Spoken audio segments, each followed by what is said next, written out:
ರಾಜ್ಯದಲ್ಲಿ ಬಿಜೆಪಿ ಮತ್ತು ಜೆಡಿಎಸ್ ಮೈತ್ರಿ ಪಕ್ಷಗಳಾಗಿದೆ. ಆ ದೋಸ್ತಿ ಪಾರ್ಟಿಗೆ ಈಗ ಕಂಟಕ ಎದುರಾಗಿದೆ.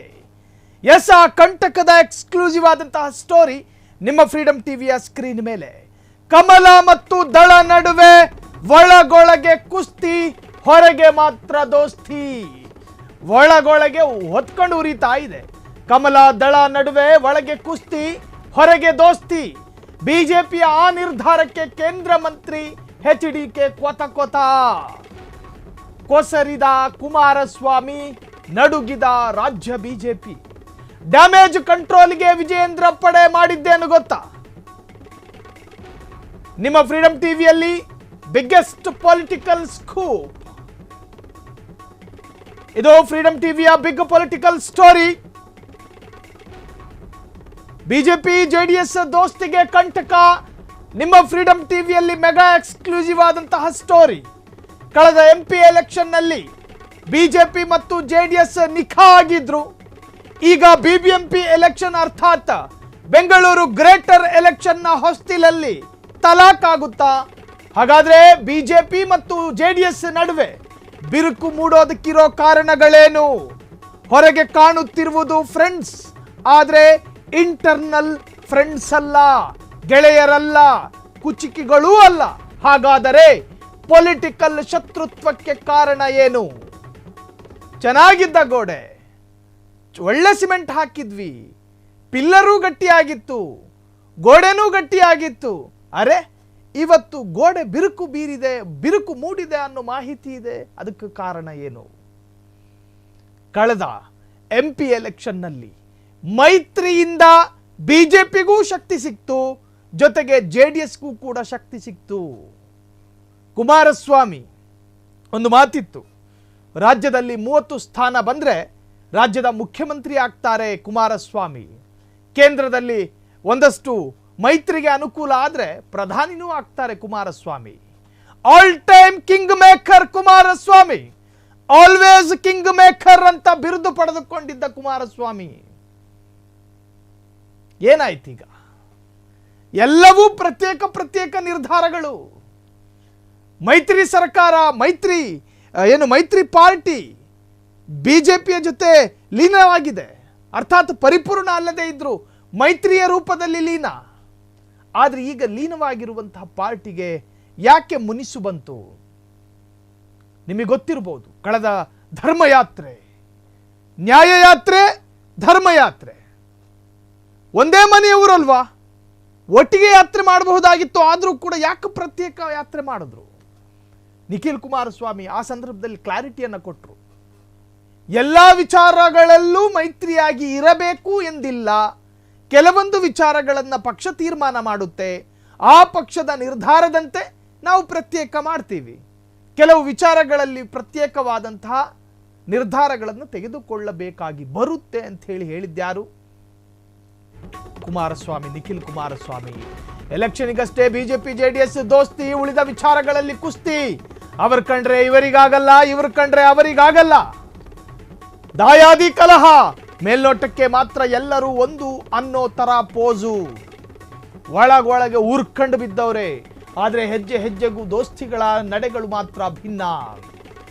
ಮೊನ್ನೆ ಜೆಡಿಎಸ್ ಅನ್ನ ಸಂಪರ್ಕಿಸದೆ ಧರ್ಮಸ್ಥಳ ಯಾತ್ರೆಯನ್ನ ಘೋಷಣೆ ಮಾಡಿದ್ರು. ರಾಜ್ಯ ಬಿಜೆಪಿಯ ಈ ನಡೆ ಕುಮಾರಸ್ವಾಮಿ ಸಿಟ್ಟಿಗೆ ಕಾರಣವಾಗಿತ್ತು. ಈ ಬೆನ್ನಲ್ಲೇ ಜೆಡಿಎಸ್ ನಿಂದಲೂ ಕೂಡ ಪ್ರತ್ಯೇಕ ಯಾತ್ರೆಯ ಘೋಷಣೆ.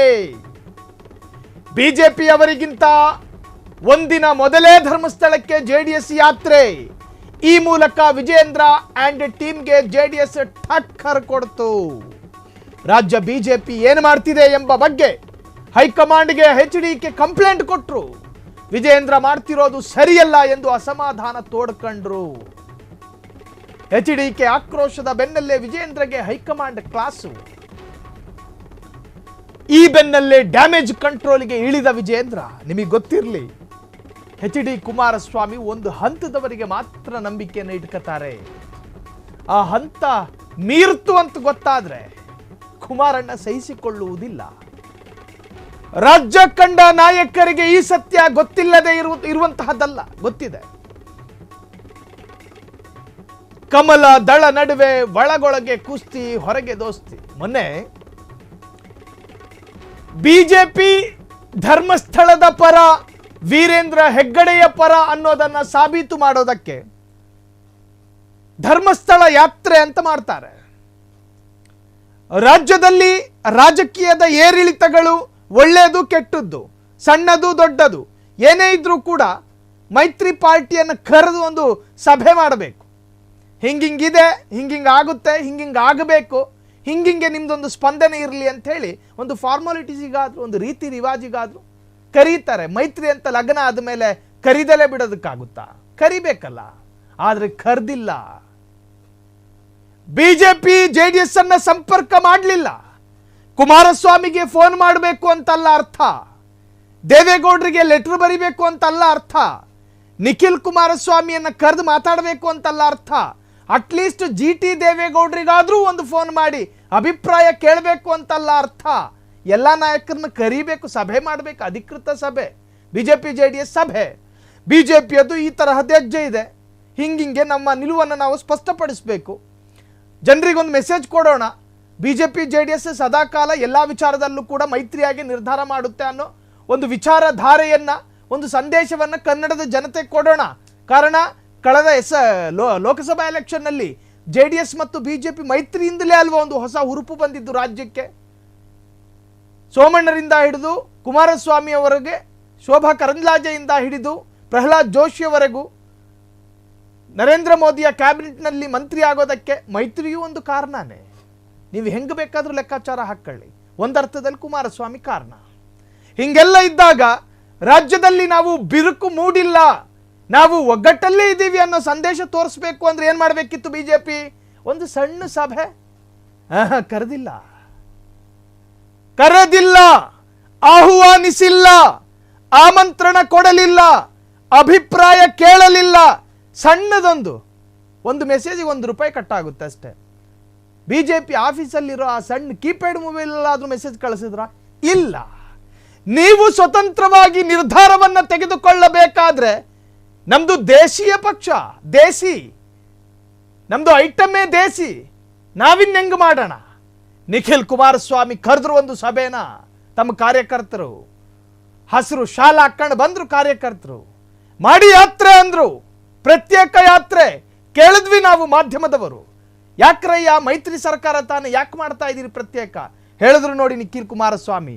ಎಲ್ಲ ವಿಚಾರದಲ್ಲೂ ಕೂಡ ಜಂಟಿಯಾಗಿ ಕೂತ್ಕೊಂಡು ಮಾತಾಡ್ಬಿಟ್ಟೆ ನಿರ್ಧಾರ ತೆಗೆದುಕೊಳ್ಳಬೇಕಾದ ಅವಶ್ಯಕತೆ ಇಲ್ಲ, ಕೆಲವೊಂದು ವಿಚಾರದಲ್ಲಿ ನಾವು ಪ್ರತ್ಯೇಕವಾದ ನಿರ್ಧಾರವನ್ನು ತೆಗೆದುಕೊಳ್ಳುತ್ತೀವಿ ಅಂತ. ಈ ಎಲ್ಲ ಬೆಳವಣಿಗೆಗಳು ಬಿರುಕು ಮೂಡ್ತಾ ಎನ್ನುವುದಕ್ಕೆ ಕಾರಣವಾಗಿದೆ. ಕ್ಷಣ ಕ್ಷಣದ ಸುದ್ದಿಗಳಿಗಾಗಿ ಫ್ರೀಡಂ ಟಿವಿ ಸಬ್ಸ್ಕ್ರೈಬ್ ಮಾಡಿ, ಲೈಕ್ ಮಾಡಿ ಹಾಗೂ ಫಾಲೋ ಮಾಡಿ. ಹೊಸ ಸುದ್ದಿಗಳ ನೋಟಿಫಿಕೇಶನ್ಗಾಗಿ ಬೆಲ್ ಐಕಾನ್ ಮೇಲೆ ಕ್ಲಿಕ್ ಮಾಡಿ.